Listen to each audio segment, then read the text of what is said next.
সুখবর, অবশেষে পেনশনারদের জন্য আসলো নতুন সিদ্ধান্ত। গুরুত্বপূর্ণ বৈঠক শেষে আজ আনুষ্ঠানিক ঘোষণা দিলেন নতুন অর্থমন্ত্রী। আরও বিস্তারিত থাকছে পুরো ভিডিওতে। আসসালামু আলাইকুম।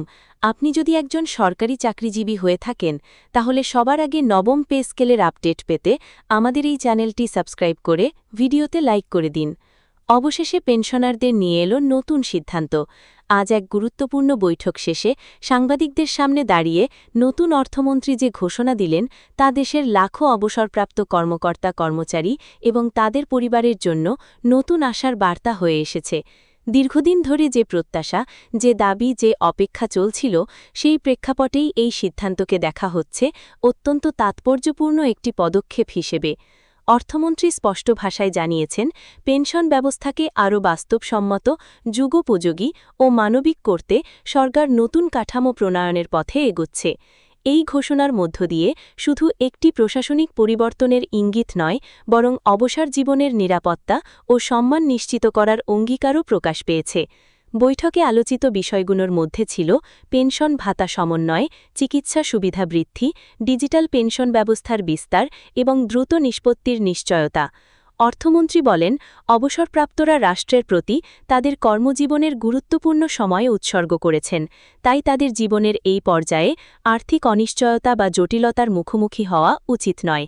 তিনি আরও জানান, বর্তমান বাজার পরিস্থিতি, মূল্যস্ফীতি এবং জীবনযাত্রার ব্যয়ে বিবেচনায় রেখে পেনশন কাঠামোতে বাস্তবভিত্তিক পরিবর্তন আনা হবে। এতে করে পেনশনাররা আগের তুলনায় আরও স্থিতিশীল আর্থিক সহায়তা পাবেন। সাংবাদিকদের প্রশ্নের জবাবে অর্থমন্ত্রী বলেন, শুধু ভাতা বৃদ্ধি নয়, পুরো পেনশন ব্যবস্থাকে আধুনিকায়নের আওতায় আনা হবে। অনেক সময় দেখা যায়, কাগজপত্রের জটিলতা বা প্রশাসনিক বিলম্বের কারণে পেনশন প্রাপ্তিতে দীর্ঘসূত্রতা তৈরি হয়। নতুন সিদ্ধান্ত অনুযায়ী এই প্রক্রিয়া সহজ করা হবে এবং নির্দিষ্ট সময়ের মধ্যে সব আবেদন নিষ্পত্তি নিশ্চিত করা হবে। তিনি ইঙ্গিত দেন, একটি সমন্বিত অনলাইন প্ল্যাটফর্ম চালু করা হবে, যেখানে পেনশনাররা ঘরে বসেই তাদের তথ্য হালনাগাদ করতে পারবেন এবং আবেদন প্রক্রিয়ার অগ্রগতি জানতে পারবেন। এই ঘোষণার পর বিভিন্ন মহলে ইতিবাচক প্রতিক্রিয়া দেখা গেছে। পেনশন সংগঠনগুলোর প্রতিনিধিরা জানিয়েছেন, দীর্ঘদিন ধরে তারা যে সংস্কারের দাবি জানিয়ে আসছিলেন, আজকের সিদ্ধান্ত সেই দাবির প্রতিফলন। বিশেষ করে চিকিৎসা ভাতা ও পরিবার পেনশনের বিষয়ে নতুন দৃষ্টিভঙ্গি গ্রহণ করাকে তারা সময়োপযোগী পদক্ষেপ হিসেবে দেখছেন। অর্থমন্ত্রীও স্বীকার করেন, অবসরপ্রাপ্তদের একটি বড় অংশ স্বাস্থ্যগত চ্যালেঞ্জের মুখোমুখি হন, তাই চিকিৎসা খাতে সহায়তা বাড়ানো হবে এবং প্রয়োজনে বিশেষ স্বাস্থ্য কার্ড চালুর বিষয়টি বিবেচনায় নেওয়া হচ্ছে। এছাড়া পরিবার পেনশন নিয়ে গুরুত্বপূর্ণ আলোচনা হয়েছে। অনেক ক্ষেত্রে দেখা যায়, মূল পেনশনারের মৃত্যুর পর পরিবার সদস্যদের পেনশন পেতে জটিলতার সম্মুখীন হতে হয়। নতুন কাঠামোয় এই বিষয়টিকে অগ্রাধিকার দিয়ে প্রক্রিয়া সহজ করা হবে। বিধবা, নির্ভরশীল সন্তানের জন্য নির্দিষ্ট সুরক্ষা নিশ্চিত করতে আলাদা নির্দেশিকা প্রণয়ন করা হবে বলে অর্থমন্ত্রী জানান।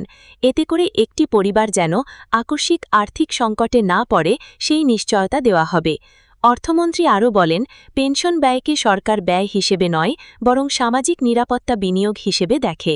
তিনি উল্লেখ করেন, একটি শক্তিশালী পেনশন ব্যবস্থা দেশের সামাজিক কাঠামোকে স্থিতিশীল রাখে।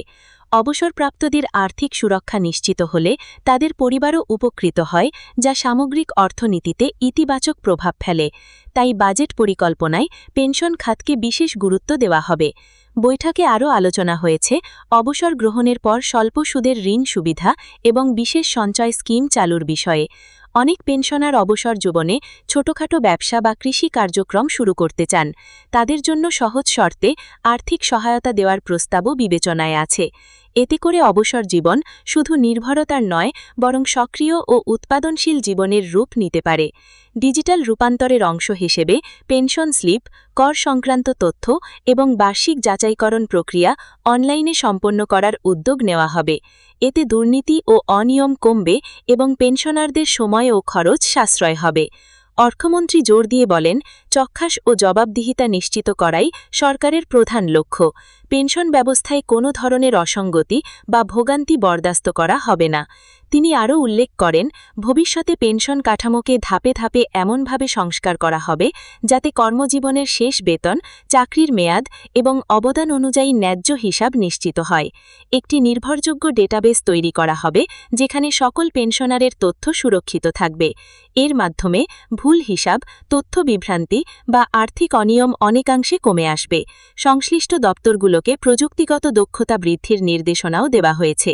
পেনশনারদের সম্মান ও মর্যাদা রক্ষার বিষয়েও গুরুত্ব দেওয়া হয়েছে। অর্থমন্ত্রী বলেন, অবসর নেওয়ার পর যেন কেউ নিজেকে উপেক্ষিত বা অবহেলিত মনে না করেন। তাদের অভিজ্ঞতা রাষ্ট্রের সম্পদ।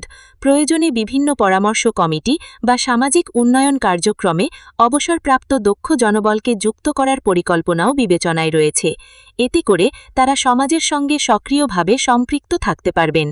গ্রামীণ অঞ্চলের পেনশনারদের জন্য বিশেষ সহায়তা সেল গঠনের প্রস্তাবও আলোচনায় এসেছে। অনেক সময় দূরবর্তী এলাকার মানুষ ব্যাংকিং বা প্রশাসনিক সেবা পেতে সমস্যা পড়েন।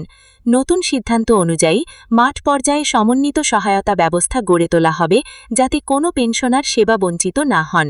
প্রয়োজনে মোবাইল সার্ভিস টিমের মাধ্যমেও সেবা পৌঁছে দেওয়ার উদ্যোগ নেওয়া হবে। সবশেষে তিনি আশ্বস্ত করেন, এই সিদ্ধান্ত শুধু ঘোষণার মধ্যে সীমাবদ্ধ থাকবে না। দ্রুত সময়ের মধ্যে প্রজ্ঞাপন জারি করে বাস্তবায়নের কাজ শুরু হবে। সংশ্লিষ্ট দপ্তরগুলোকে ইতিমধ্যে প্রাথমিক নির্দেশনা দেওয়া হয়েছে। ধাপে ধাপে পুরো প্রক্রিয়া সম্পন্ন করে পেনশনারদের হাতে এর সুফল পৌঁছে দেওয়া হবে। এর সঙ্গে অর্থমন্ত্রী আরও ইঙ্গিত দিয়েছেন যে পেনশন সংস্কারের এই প্রক্রিয়া এককালীন কোনো সিদ্ধান্তে থেমে যাবে না, বরং এটি হবে একটি চলমান ও পর্যালোচনা ভিত্তিক ব্যবস্থা। নির্দিষ্ট সময় পরপর পেনশন কাঠামো মূল্যায়ন করা হবে যাতে অর্থনৈতিক বাস্তবতা, মূল্যস্ফীতি এবং জাতীয় আয়ের বৃদ্ধির সঙ্গে সামঞ্জস্য বজায় থাকে। তিনি জানান, একটি উচ্চ পর্যায়ের পর্যালোচনা কমিটি গঠন করা হতে পারে যারা নিয়মিতভাবে পেনশন সংক্রান্ত সুপারিশ প্রদান করবে এবং নির্দিষ্ট সংশোধনের প্রস্তাব দেবে। তিনি আরও বলেন, অনেক পেনশনার অবসর গ্রহণের পর মানসিকভাবে এক ধরনের অনিশ্চয়তা ও নিরাপত্তাহীনতায় ভোগেন।